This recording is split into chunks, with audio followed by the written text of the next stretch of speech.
The concrete was the first thing Karen Whitmore saw. Not just a patch, not a repair, but a solid, brutalist plug of gray, still faintly damp in the humid August air. It filled the mouth of her glorious subterranean triumph from top to bottom, edge to edge, a granite tombstone erected in her perfectly manicured petunia bed. Her hand, clutching a monogrammed KW thermos of lukewarm chamomile tea, began to tremble. Her creation, her masterpiece of logistical circumvention, her shortcut, was sealed. It wasn't just sealed, it was violated. Someone had trespassed onto her property, the property of the president of the Willow Creek Estates Homeowners Association, and committed an act of architectural vandalism. A low guttural sound, something between a gasp and a growl, escaped her lips. The petunias, which she had personally planted in a precise alternating pattern of pink wave and plum vein, seemed to mock her with their cheerful vibrancy. Her mind, a finely tuned machine for identifying infractions and assigning blame, cycled through a Rolodex of neighborhood miscreants. The Henderson boy with the skateboard, too stupid; the Millers, with their unapproved satellite dish, too cowardly; the entire renters contingent on Whispering Pines Lane, lacked the initiative. The machine word, clicked, and then landed, with the resounding thud of absolute certainty, on one name, Mark Castellano. It had all started, as most of Karen's crusades did, with a stopwatch and a grievance. Willow Creek Estates was designed for picturesque, meandering strolls, not for efficiency. The paved community path from her property on Primrose Court to the community pool and clubhouse snaked behind 3 other houses, adding, by her precise measurement, 1 minute and 27 seconds to the journey. 1 minute and 27 seconds, twice a day, 5 days a week during the summer season. That was nearly a quarter of an hour wasted every week. It was an affront to sensible living. The most direct route, a straight line, as the crow flies, cut directly across the back corner of one property, Lot 7B, the immaculate, award-winning garden of Mark Castellano. Was a retired civil engineer, a quiet widower who seemed to communicate more with his prize-winning heirloom tomatoes than with other human beings. He was also, maddeningly, a stickler for the spirit of the law, not just its letter, a philosophy Karen found both dangerous and personally offensive. She had first approached the problem through official channels. Of course, she was, above all, a creature of process. At the June HOA monthly meeting, held in the chilly, over-conditioned clubhouse, she presented her case. "Fellow homeowners," she began, her voice resonating with the practiced authority of someone who has argued for 2 hours about the correct shade of beige for mailbox posts. "I have identified a significant inefficiency in our community's pedestrian flow. The current path to the pool is, to be blunt, circuitous." One proposed the installation of a modest 18-inch wide gravel path directly connecting Primrose Court to the pool access gate. She gestured to a diagram she'd printed, a bold red line slicing through a green-shaded area labeled Lot 7B. Castellano, single quotes. Mark Castellano, who rarely attended meetings, was there that night, sitting in the back, his posture relaxed, his hands resting on his knees. He raised a hand slowly. "Karen," he said, his voice calm and even, "that red line goes directly through my vegetable garden, specifically through the patch where I grow the Brandywine tomatoes that won the county fair last year." A few neighbors chuckled. Karen's smile tightened. "Mark, this is about the greater good, about optimizing our shared amenities for the benefit of all." "The benefit of all, or the benefit of those living on Primrose Court?" he countered gently. "My property deed, and indeed the original plat map for this entire development, is quite clear. Furthermore, a gravel path there would create a runoff issue, channeling rainwater directly into the foundation of the Pottinger's house next door. The grade is steeper than it looks." He spoke with the unshakable confidence of a man who understands soil mechanics and legal documents. "We could install a French drain." Karen snapped back, her knowledge of drainage systems derived from a 5-minute internet search that morning. "An extensive and costly French drain to solve a non-existent problem of a 90-second walk?" Mark asked, raising an eyebrow. "Seems inefficient." He had used her own word against her. The room, which had been on her side out of sheer habit, now murmured with assent for Mark. The motion was voted down, 7-2. It was a humiliation. Her authority had been publicly challenged and defeated by logic and tomatoes for a week. Karen stewed. She drove past Castellano's house, noting his lawn was perhaps a quarter-inch too high. She scoured the CC&RS for a violation, any violation, but the man was infuriatingly perfect. His trash cans were never out early. His garden, a riot of color and life, was technically an approved landscape feature. He was unassailable. The idea came to her not in a flash of brilliance, but in a slow, creeping dawn of malicious inspiration. She was watching a documentary about Prohibition-era speakeasies and their elaborate escape routes.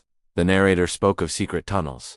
Tunnels. The word echoed in her mind. If she couldn't go over his land, why not under it? The thought was so audacious, so magnificently absurd, that she laughed out loud. It was a loophole. A glorious earthen loophole. The CC&Rs, a document she knew by heart, governed everything from satellite dish placement to the number of pets one could own, said nothing, absolutely nothing, about subterranean excavation. The planning phase consumed her. She measured the distance, 42 feet from the edge of her back patio to the community fence line, just past Castellano's property. She researched soil composition in their part of the state, mostly clay, manageable. She researched residential tunneling, a topic with a surprising amount of online literature, mostly from doomsday preppers and eccentric hobbyists. Hiring the right labor was critical. It had to be off the books, untraceable.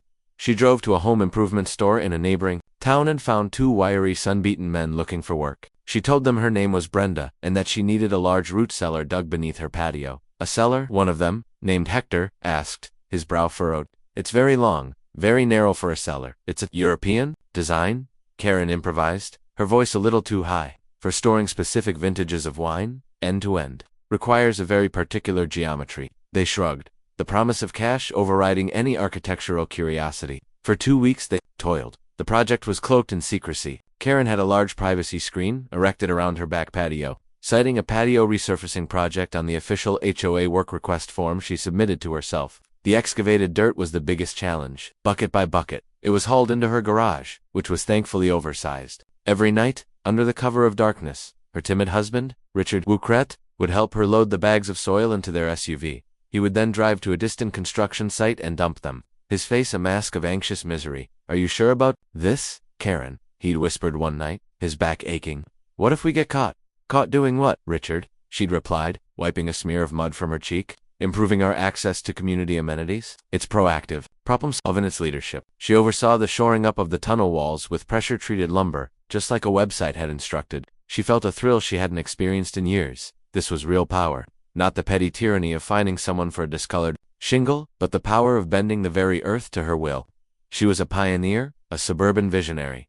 The day the tunnel was finished was the proudest day of her life. Hector and his companion were paid, and they vanished, leaving behind a dark, narrow passage, about 4 feet high and 3 feet wide. The entrance was cleverly hidden beneath a removable section of her flagstone patio. The exit emerged just beyond Castellano's property line, concealed by a large, overgrown forsythia bush that the HOA's landscaping crew conveniently never trimmed properly. Her first journey through was ceremonial. Armed with a heavy-duty flashlight, she descended into the cool, damp darkness. The air smelled of raw earth and wet wood. It was claustrophobic and slightly terrifying, but it was hers. 42 feet later, she pushed aside the branches of the forsythia and emerged into the sunlight, blinking right next to the pool gate. She checked her stopwatch. 24 seconds. A full minute and 3 seconds saved. Victory. For 3 weeks, it was her secret kingdom. She used it daily. She'd saunter up to the pool, fresh and unflustered, while her neighbors arrived, perspiring from the long walk. She felt a smug satisfaction every time she saw Mark Castellano tending his garden, oblivious to the fact that she was gliding silently beneath his precious Brandywine tomatoes. It was the ultimate power move.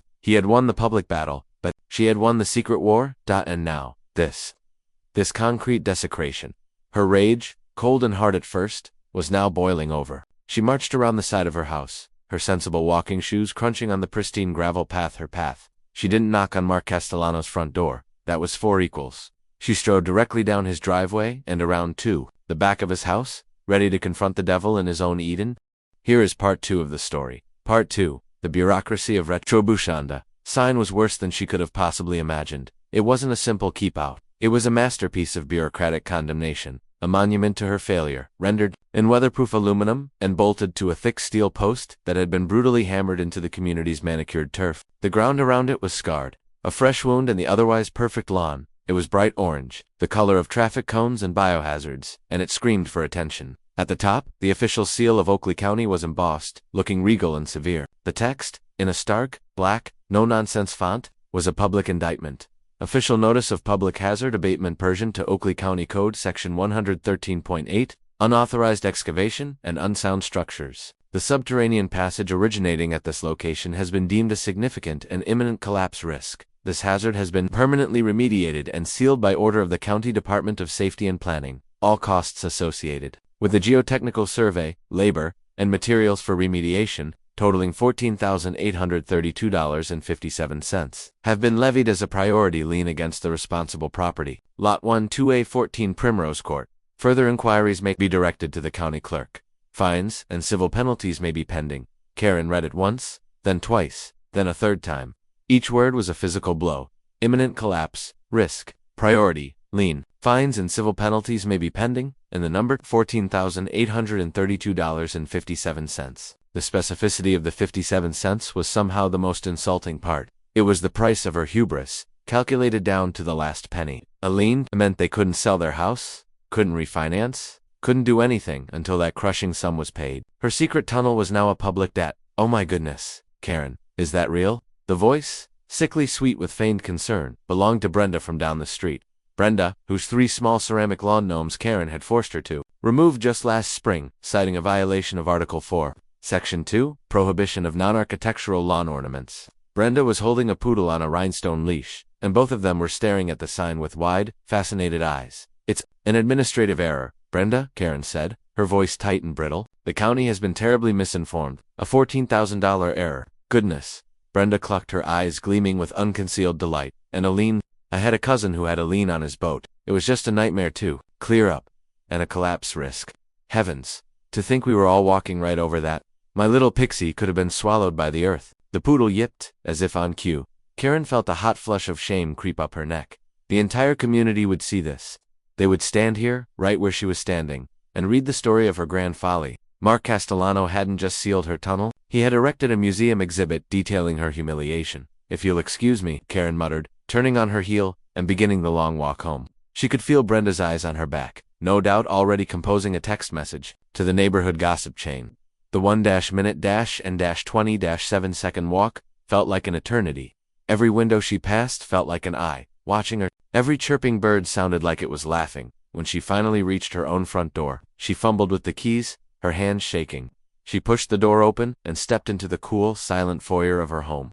Everything was exactly as it should be: the beige walls, the inoffensive landscape art, the scent of potpourri. It was a fortress of order, but its queen had just been deposed. Richard was in the living room, nervously polishing a silver picture frame that was already spotless. He looked up, his expression a mixture of fear and dread. He already knew. He must have seen the county trucks, Karen. What happened? He asked, his voice barely a whisper. Karen didn't answer. She walked past him and into the kitchen, placing her monogrammed thermos on the granite countertop with a loud clack. She stared out the window at her backyard, at the pristine petunias, at the subtle outline of the concrete plug hidden beneath the flagstones. Her masterpiece, her ruin. They filled it in, she said, her voice flat. Castellano, he called the county. Richard sank onto one of the breakfast bar stools. He wrung his hands. Oh Lord, I knew it. I knew it. Karen, I told you digging a tunnel was a bad idea. It was not a bad idea, she snapped, whirling around to face him. It was an innovative solution to a clear problem. It was sabotaged by a bitter old man who cares more about his stupid vegetables than progress. Progress that's going to cost us $15,000, Richard squeaked, his voice rising in panic. I saw the sign, Karen. Brenda sent a picture of it to Susan, who sent it to me. It's all over the neighborhood. Aline, how are we going to pay for that? We just had the roof redone, the savings account. Don't you dare talk to me about money, Richard, she thundered, the full force of her frustration and shame finally erupting. Where was your sense of fiscal responsibility when you were helping me dump dirt in the middle of the night? You are an accessory to this innovation. Richard flinched as if struck. He had never been her equal in arguments. He was the soft, accommodating foundation upon which she had built her empire of rules. But the sheer terror of the financial blowback gave him a sliver of courage. I did it because you told me to, he said, his voice trembling but firm. Because you always have to have your way, no matter how insane it is. A tunnel caught in. We dug a tunnel under a man's yard because you didn't want to walk an extra minute to the pool. Say it out loud and listen to yourself. The raw truth of his words hung in the air between them, sharp and undeniable. Karen opened her mouth to retort, to unleash another torrent of blame and rationalization, but no words came. For the first time in their 25 years of marriage, she had no response. She deflated, the anger draining out of her, leaving behind a hollow, aching, dread. She slumped against the counter, her perfect posture gone. What are we going to do? She whispered. Before Richard could answer, her phone buzzed. It was an email with the subject line, urgent, emergency meeting of the HOA board. The meeting was held that evening in the same clubhouse where she had once reigned supreme. This time, however, she was not at the head of the table. She was instructed to sit in one of the regular homeowner chairs, facing the other 4 board members, who were arrayed like a panel of judges. Gerald, the treasurer, a man whose life revolved around balancing spreadsheets, looked pale. Susan, the secretary, who had always been her most loyal lieutenant, refused to meet her eye. Gerald cleared his throat and began, reading from a prepared statement. Karen Whitmore, This emergency meeting has been called to address the incident involving the unauthorized excavation on your property, which has resulted in a county-issued hazard notice and a significant financial lien. As you know, the Master Insurance policy contains specific clauses against things like this. Gross negligence? Willful endangerment? It was not endangerment, Karen protested, finding her voice again. It was perfectly safe. I used pressure-treated lumber for the shoring. Gerald winced.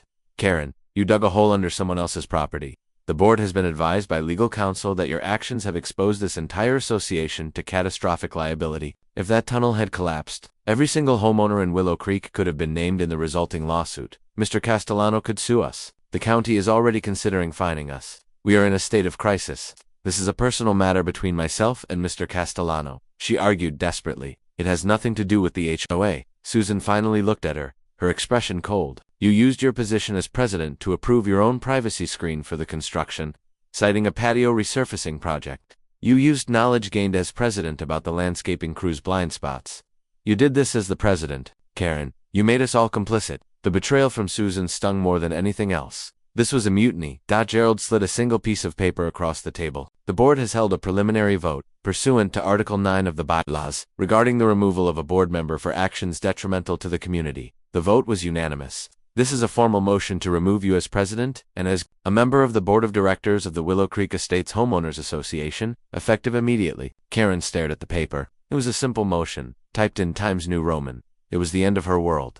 All the years of work, the arguments over paint swatches, the meticulous enforcement of lawn height regulations, all of it culminated in this sterile, humiliating dismissal. You can't, she whispered. We can, and we have, Gerald said, his voice devoid of sympathy. Please surrender your clubhouse keys and the official HOA binder. Slowly, as if in a trance, Karen reached into her purse. She pulled out the heavy ring of keys, the key to the clubhouse, the pool gate, the records room. She slid them across the table. They made a small metallic sound that echoed the finality of the moment. Then came the binder, the sacred text, filled with the CC&Rs she had so lovingly enforced. It felt like she was giving up a part of her soul. She stood up, her chair scraping against the linoleum floor. She was no longer Karen Whitmore, HOA president. She was just Karen Whitmore.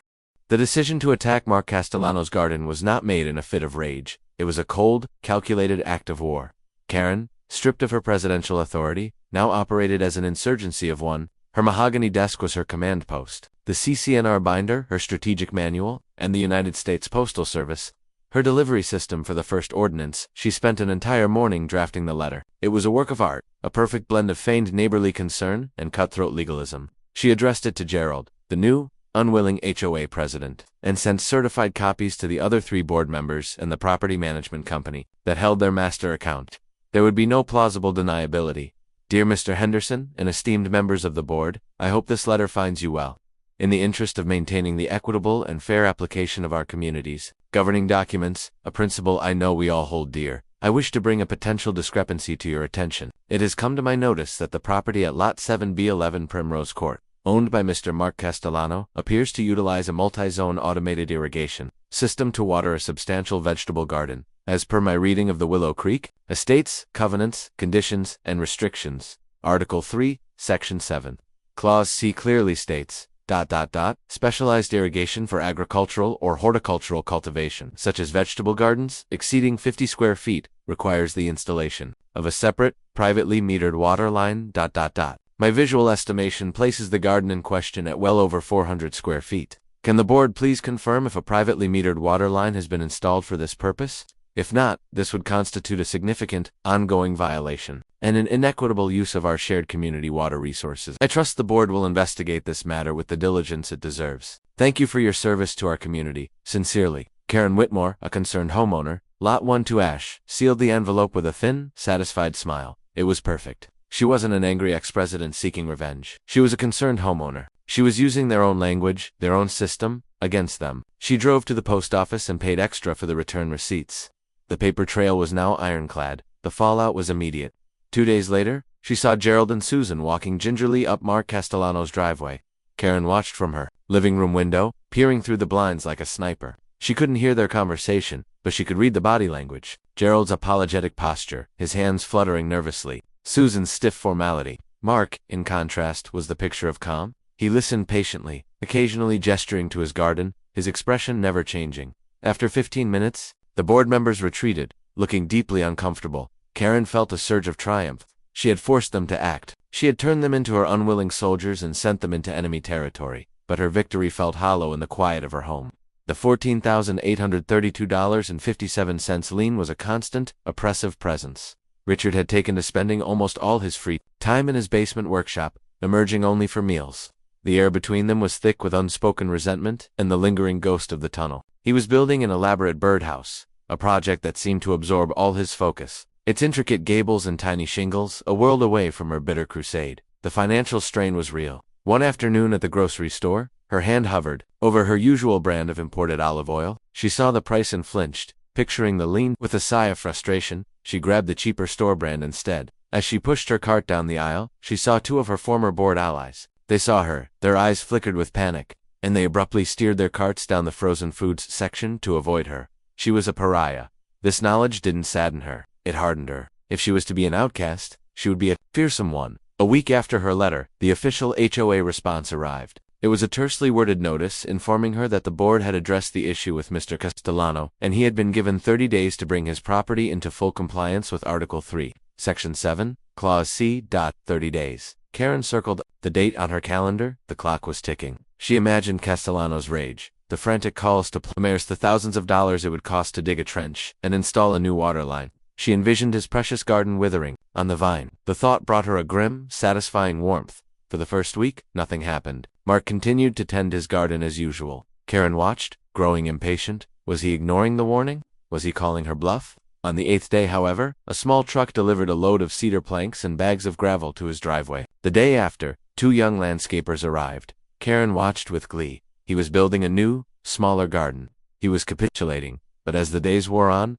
her glee turned to confusion, and then to a slow, dawning dread. He wasn't shrinking his garden. He was transforming it with the precision of an engineer designing a bridge. Mark Castellano was dismantling his large, contiguous patch of earth. In its place, he and the workers constructed a series of beautiful waist-high raised garden beds. From the cedar planks, they were arranged in an elegant, geometric pattern, separated by pathways of fine, gray gravel. It was stunning. It looked like something out of a glossy lifestyle magazine. What was he doing? It was more work, more expense, than just installing a new water meter. It made no sense. By the end of the 3rd week, the project was complete. Where one large garden had been, there were now 8 distinct, self-contained planter boxes, each filled with rich, dark soil. He had even installed small, tasteful copper plaques on each one. The Brandywine Terrace, the Bell Pepper Pavilion, the Herb Sanctuary. He was running new, smaller irrigation lines to each bed, all still originating from the main house spigot. He was flaunting it. Furious, Karen fired off another email to the board. Mr. Castellano has not installed a new meter.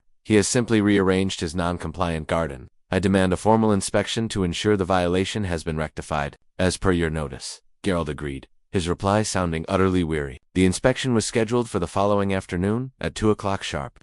Gerald and Susan walked up Mark's driveway again, this time armed with a clipboard and a 25-foot tape measure. Karen stood sentinel on her own property line, arms crossed, watching the entire proceeding. This was the moment of truth. Mark, Gerald began, his voice strained. Karen has requested we formally measure the new garden beds. Of course, Mark said with a pleasant smile. Transparency is key to a healthy community. Please, measure away. I have the blueprints right here if it helps. He produced a detailed hand-drawn schematic of the new layout. Gerald, looking deeply embarrassed, knelt by the first bed, the Brandywine Terrace. He hooked the tape measure to one end. Susan held the other. 12 feet, Gerald mumbled. 4 feet, Susan added. That's 48 square feet. They moved to the next one, the Bell Pepper Pavilion. 10 feet by 5 feet, Gerald announced. 50 square feet exactly. They moved to the 3rd, the 4th, and all the way to the 8th. The results were the same. Each bed was a precise, carefully calculated rectangle or square. Some were 48 square feet, some 49.5. One was exactly 50. Not a single one exceeded the 50 square foot limit stipulated in the bylaw. Mark Castellano watched them, sipping a glass of iced tea. When they were finished, he folded his arms. Everything in order, Gerald. Gerald's shoulders slumped. Yes, Mark. It all appears to be in compliance. Wonderful, Mark said, his eyes flicking for just a second towards Karen's rigid form across the lawn. You know, I've been meaning to upgrade the garden for years. It was getting so unruly. This formal inquiry from the board, prompted by Mrs. Whitmore's keen eye for the bylaws, was just the push I needed to finally create something more organized and aesthetically pleasing. I should probably send her a thank you note. The barb, delivered with such polite, surgical precision, struck Karen with the force of a physical slap. He had not only complied with the rule, he had weaponized it. He had taken her attack and used its energy to improve his property, to make it even more beautiful, more valuable. He had followed the letter of the law so perfectly that he had mocked its spirit, and in doing so, mocked her. The board members, relieved that the conflict was resolved, gave her annoyed, weary glances. She wasn't a concerned homeowner. She was a nuisance. She had fired her best shot, and he had caught the bullet and mounted it on his wall as a piece of art. Defeated, she turned and stalked back into her house, the sound of Mark offering Gerald a fresh-picked tomato echoing behind her. The rage she felt was cold and impotent. She had lost. Again, she spent the rest of the afternoon in her office, staring out the window at his magnificent, infuriatingly legal garden. The sun began to set, casting long shadows across the lawn. The golden light of the late afternoon glinted off the copper plaques, off the wet leaves of the tomato plants, and off something else. Her eyes narrowed. Near the corner of his patio, partially obscured by a large terracotta pot, was something new. It was a small metallic object mounted on a short pole, no bigger than a deck of cards. A thin wire ran from it down the pole and disappeared behind the pot. It was a small, gray box with what looked like a...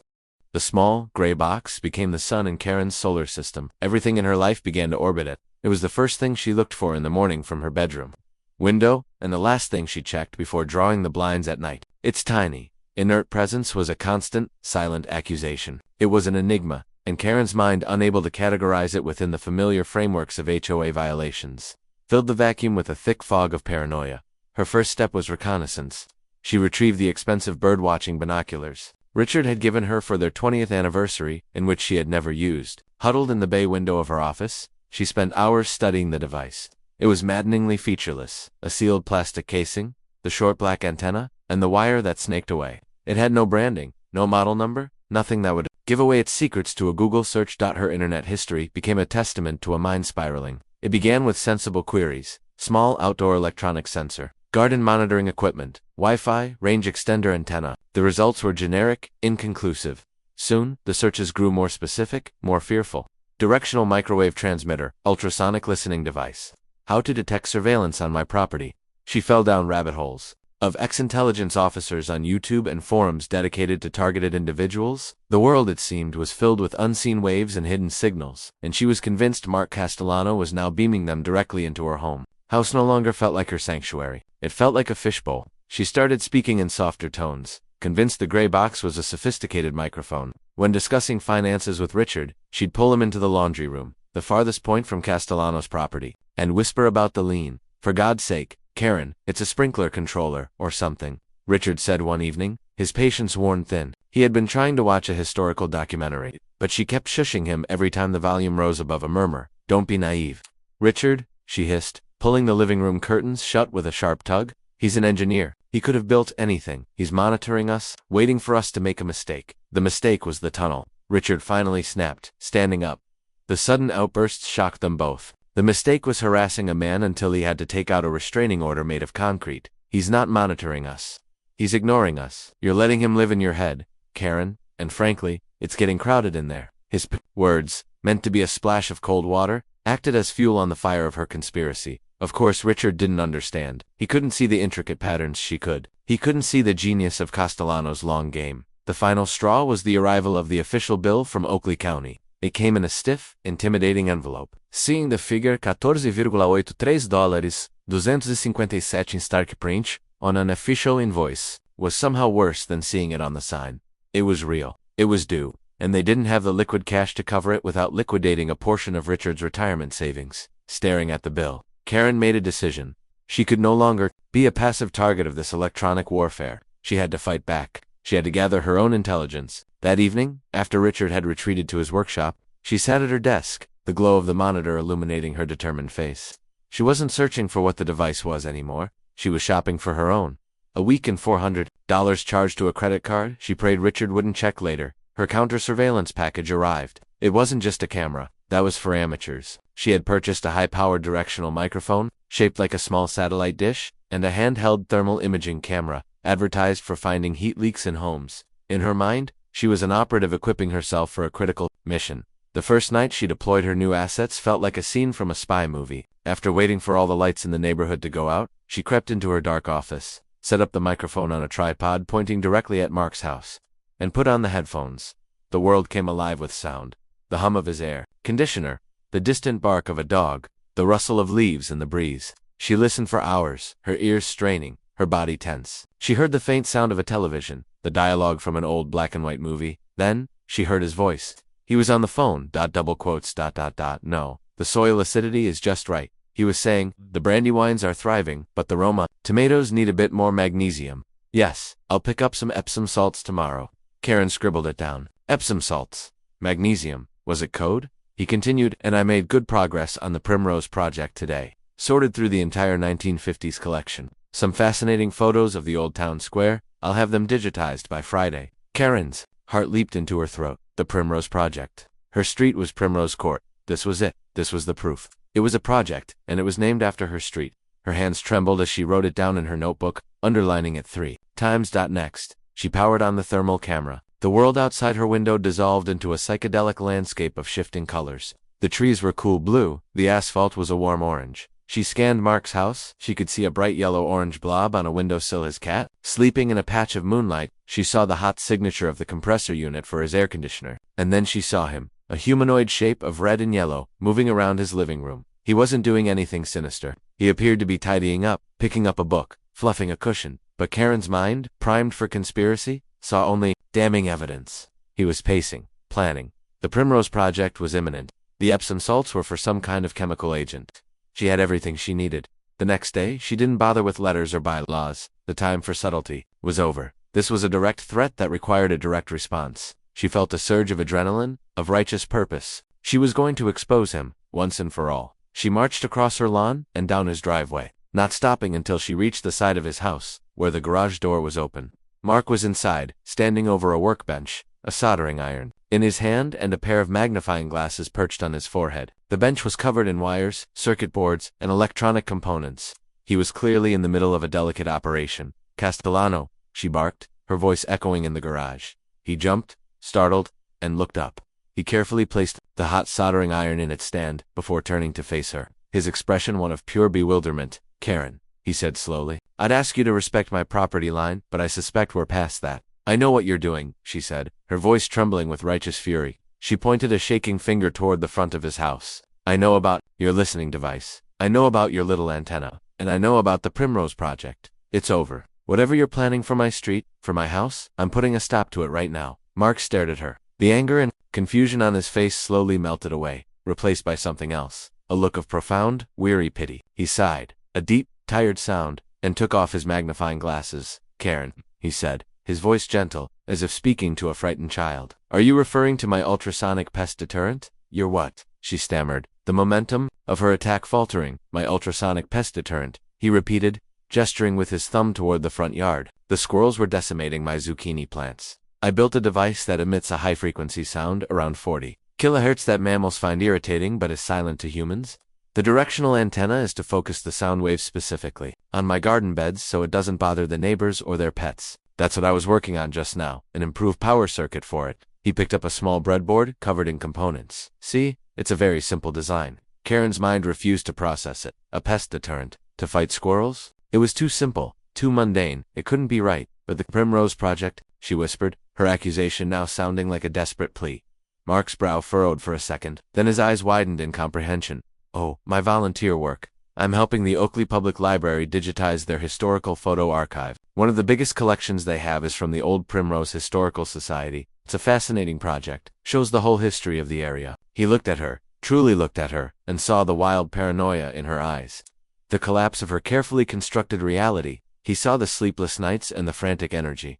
It was never about you, Karen, he said, his voice soft but firm. None of this was. The concrete was about county safety codes. The garden beds were about complying with the bylaws you cited. And that little gray box? That was about squirrels. The world tilted. The intricate web of conspiracy she had woven, the evidence she had painstakingly gathered, the righteous purpose that had fueled her for weeks, it all evaporated in an instant. It was a delusion. A grand, all-consuming, humiliating delusion. She wasn't a spy master in a suburban Cold War. She was just a lonely, bitter woman who had convinced herself that a squirrel repeller was an enemy weapon. The $400 she'd spent on surveillance gear, the fights with Richard, the constant state of fear, all for nothing. She couldn't The silence in the house at 14 Primrose Court was a physical entity. It was heavier than the air, thicker than the dust motes dancing in the sunbeams that sliced through the closed blinds. For 3 days after Richard left, Karen did nothing but drift through this silence, a ghost in the mausoleum she had built. The energy that had propelled her crusades, that white-hot indignation that had fueled her for months, was gone. In its place was a vast, hollow exhaustion. She would walk into Richard's empty workshop in the basement. The elaborate birdhouse he'd been building sat on the bench, half-finished. The scent of sawdust and wood glue, a scent she had always found irritating, now made her throat tighten with a grief so sharp it felt like swallowing glass. She touched the smooth, sanded edge of a tiny roof gable. He had been creating something small and beautiful, while she had been busy digging a tunnel to nowhere. On the 4th day, she found herself in her home office. The binoculars and thermal camera were stuffed in the back of a closet, shameful, relics of a war she had waged only against herself. The CC&R binder lay on her desk, its authority gone, now just a collection of paper and ink. Her gaze fell upon the notebook she had used for her intelligence gathering. She flipped it open. Epsom salts, magnesium, the Primrose Project. Seeing the words, once so full of sinister meaning, now just looked pathetic. She saw the madness in her own handwriting. With a choked sob, she swept the notebook, the binder, and a stack of old violation notices off the desk. They clattered to the floor in a messy heap of failed bureaucracy, and then she wept. It wasn't the contained, angry crying of frustration she was used to. It was a storm, a raw, gut-wrenching torrent of grief for her public humiliation, for her financial ruin, but most of all, for the quiet, decent man she had driven away with her spectacular, all-consuming obsession. She cried until her perfect beige carpet was damp and her throat was raw. Mourning the barren ground of her own life. A week passed, the silence remained, but her relationship with it began to change. It was no longer a roaring void but a quiet space, empty and waiting. The lien from the county was a problem for another day. Her social standing was a ruin. She had no energy to rebuild. One thing, however, gnawed at her, the Primrose Project. The phrase that had been the keystone of her paranoid fantasy. She found herself needing to see it, to confront the mundane reality of it. As a final act of exorcism, she drove to the Oakley Public Library. She hadn't been inside in years. It was a place of hushed order, but it was a living order, not the sterile, enforced quiet of Willow Creek. People whispered, children read in beanbag chairs, and the air smelled of old paper and learning. In the main hall, there was a large display under a banner that read, Oakley's Past, a collection from the Primrose Historical Society. Her heart hammered as she approached. It was an exhibit of old black and white photographs, beautifully mounted and captioned. She saw images of the land her town was built on, a sprawling dairy farm where the shopping center now stood, a one-room schoolhouse near the site of the community pool, men in overalls and women in long dresses standing proudly in front of rustic farmhouses. She found the section dedicated to the area that would become Willow Creek Estates. There was a large, slightly faded photo of a family standing in a field of wildflowers, a man, a woman, and 3 children, all squinting in the sun. The caption underneath read, The Whitmore Family, circa 1928, on the land that would later be their primary homestead. The name sent a jolt through her. The Whitmores, not her, Karen Whitmore, but a family who had worked this land, lived on it, a lifetime before her arrival. She was just a temporary resident with the same name, a coincidence that felt profound. Her entire identity, her monogrammed thermos, her sense of entitlement, it all felt so small, so foolishly arrogant. It's amazing to think that field is now Primrose Court and Whispering Pines Lane. The voice was calm and familiar. Karen turned. Mark Castellano stood a few feet away, wearing a simple blue polo shirt and a library volunteer name tag. He wasn't looking at her, but at the photograph. He held a stack of archival boxers. There was no pity in his eyes, no trace of their past conflict. Here, in the neutral territory of the library, they were simply 2 people looking at a piece of shared history. They farmed this land for almost 50 years, he said quietly, gesturing to the photo. The original homestead was right about where your house is. They had an apple orchard where my garden is now. He finally looked at her, his gaze direct but not unkind. It's good soil. A bit heavy on the clay, but good. Karen opened her mouth, but she didn't know what to say. An apology felt too small. An explanation? Impossible. So, for the first time in their long, strange acquaintance, she simply listened. History is funny, he continued, more to himself than to her. We pave it over and build on top of it, but it's still there, under the grass. You just have to be willing to dig a little. He gave her a slight, almost imperceptible nod, then carried his boxers toward a back room marked Archives. You just have to be willing to dig a little. The words echoed in her mind, but this time they had nothing to do with tunnels or shortcuts. Karen drove home slowly. The world looked different, sharper. She saw the old oak trees lining the entrance to their subdivision not as landscape features, but as survivors that predated every house, every rule, every petty squabble. When she pulled into her driveway, she looked at her own home, a monument to beige conformity. and her lawn, a perfect, unblemished carpet of green. It was a victory of control over life, a sterile masterpiece, a decision formed, not with the cold calculation of her past schemes, but with the quiet certainty of a seed finally finding purchase. She walked past the pristine entryway, through the silent house, and into the garage. In a dark corner, behind a lawn spreader and bags of useless decorative mulch, she found what she was looking for, an old, heavy spade with a splintered wooden handle. Left over from the original construction of the house, she carried it to the far corner of her backyard, a spot that received good morning sun, a spot far away from Mark Castellano's property line. She stood there for a long moment, the spade heavy in her hands. Then, with a grunt of effort, she drove its steel edge into the perfect, manicured turf. The sod resisted. She had to put her entire weight on it, her foot pressing down, her muscles straining.